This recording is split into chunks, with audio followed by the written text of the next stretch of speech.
Time to have a look at Eyre Peninsula Netball. As always, we're joined by Joe Franklin. G'day, Joe. How you doing today? Yeah, I'm doing really well, thanks, Clayton. And you? I'm doing okay, and I'm feeling, even despite the cool weather, I think this is going to be a good weekend of netball action right across the EP. But firstly, we need to look at what happened last week. And I do recall in one particular game where you sort of went one way and I went, no, I think the girls can do it, in Eyre United, and they did, albeit just. Yes, they did. So we'll start with that game because Eyre United ended up beating Cummins-Capini 31-30. So not a really high-scoring game, but as such, but certainly very, very tight, very, very close. Look, Cummins-Capini, and you only ever have to beat what's put up against you, but and they're certainly not making excuses. However, they have Ella Wedd is out probably for the season. Now she's gone. Morgan McDonald is still on the injury list, and unfortunately for them, Jet Green also reported in on the injury list for last week's game. So they were missing three EP quality players, so they're not real easy to replace. Having said that, they do have numbers and they do have quite a strong reserve side, so they were able to fill the spots. But Eyre United, they're just on a roll, Clayton. And you give them a sniff and they'll run with it. And I was talking to Renee Colburn, who plays for Eyre United on Sunday, and she said they just, in the last quarter, got it all together. It was tight all game, and the young ones, she was a little bit worried, a little bit concerned that in the panic of the moment they might throw something away, but she said they didn't. She said they just hung in there and got over the line by a goal, and there's no doubt about the fact that their coach, Brooke Pugsley, is also absolutely wrapped with that win, because that now means that they've beaten two of the sides that were sitting above them on the ladder. So they're travelling along quite nicely, and quite a young side as well, and it's certainly a new side that's been put together with the Flavel girls heading up that way for this season. So, yeah, they were very happy with that. And another club that were pretty happy with their win on Saturday was United Jelena. Elliston, a little bit of an end-of-season slump.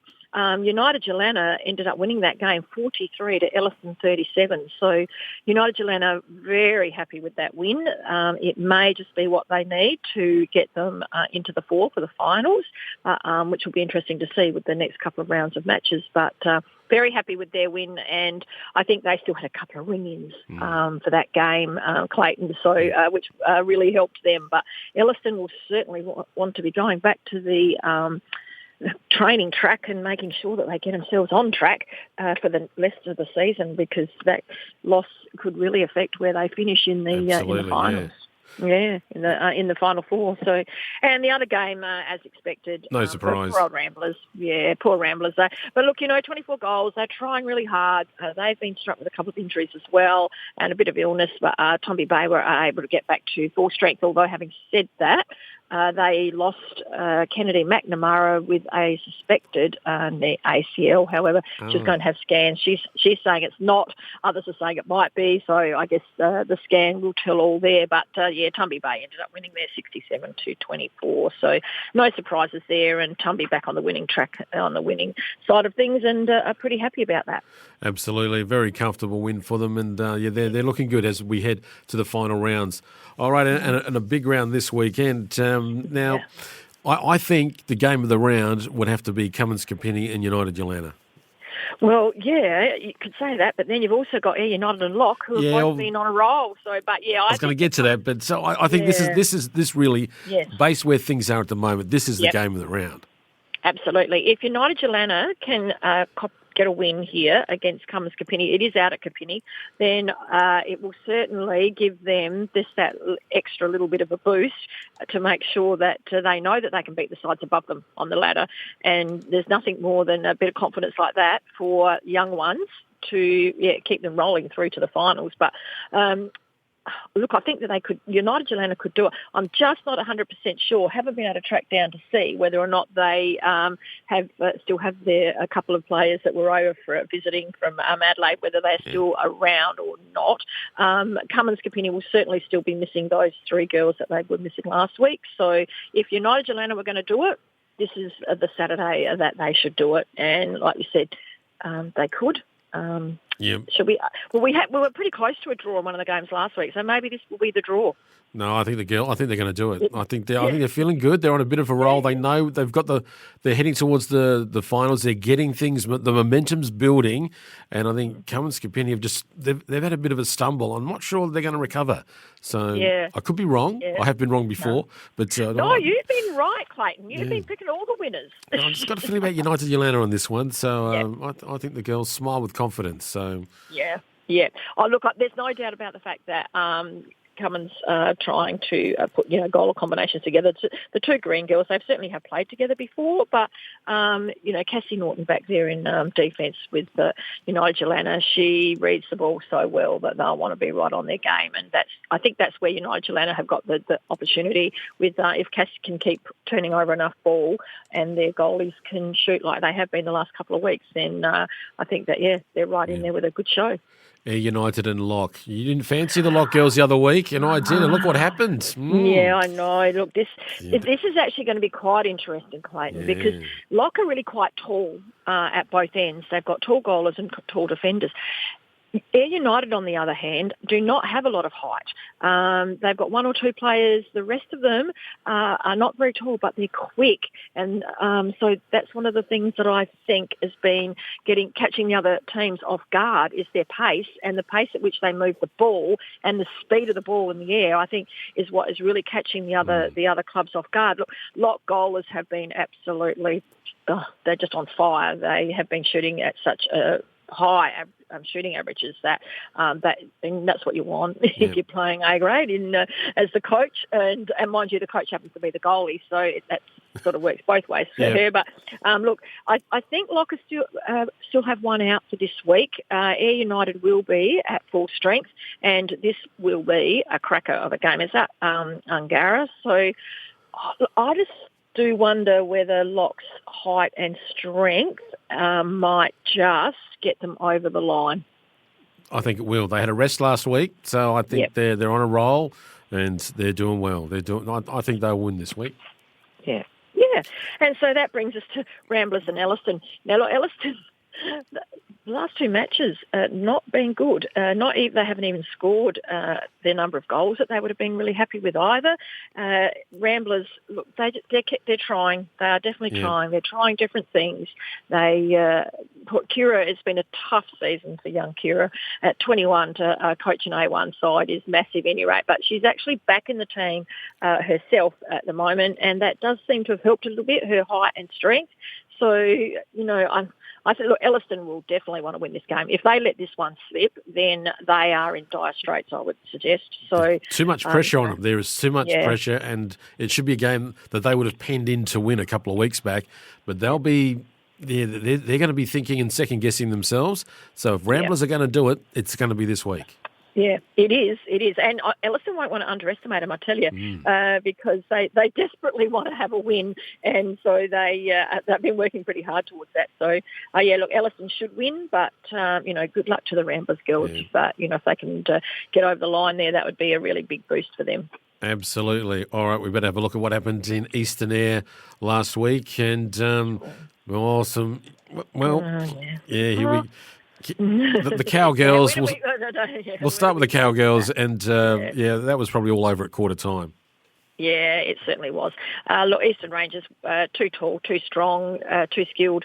75 defeated Cow 21. Cow were probably hoping that it wouldn't have blown out to that much, but honestly, Eastern Rangers back on track. Kelly was extremely happy with the way that they responded at training and the way that they responded in the game. They played 4 quarters, strong netball, and unfortunately, Cow were not in the hunt, and 75 goals to 21 is a lot of goals. It's actually a lot of goals scored in the game. It's just that one team happened to score the majority of them, which, Cow will go back to training and certainly worked on stuff, and we'll be looking forward to this week, although it doesn't get any easier for them. In the other game, we'll get to that in a sec. And we will. The other game. Yeah, well, that was actually, Ports would have been pretty happy with this result in a way. They scored 33 goals and they are actually able to hold Kimber to 45. Now, their defensive end is not necessarily their strongest for Ports. They've been trying a few different things down there, different combinations, and not... Poor Chloe, she's getting everybody to training to try and come up with any game tactics has been really, really difficult for her.